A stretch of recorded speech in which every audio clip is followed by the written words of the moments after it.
Willkommen zu dieser technischen Anleitung zum Dyson V11. Wir sind Kelatos Informática, Spezialisten für technische Reparaturen. Wir holen dein Gerät direkt bei dir zu Hause ab, führen eine kostenlose Diagnose durch und schicken dir einen Kostenvoranschlag, bevor wir reparieren. Keine Anrufe, keine Fahrten. Wir befinden uns in der Calle Joaquín María López 26, Madrid. Bequem, transparent und professionell. Link in der Beschreibung. Wenn dein Dyson V11 komische Geräusche macht, kann das auf ein Problem mit dem Anikllo hindeuten. Oft sind es Verunreinigungen oder Abnutzung, die zu diesen Geräuschen führen. Wenn du das Problem nicht rechtzeitig behebst, kann es zu weiteren Schäden an deinem Gerät kommen, was die Reparatur teurer und komplizierter macht.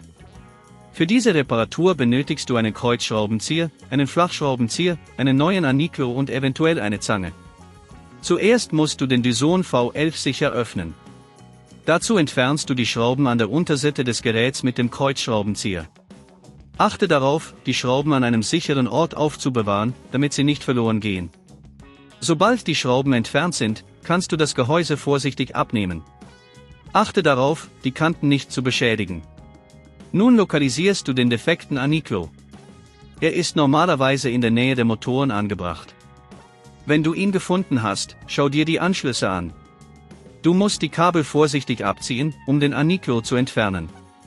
Hier ist es wichtig, keine übermäßige Kraft anzuwenden, um die Anschlüsse nicht zu beschädigen.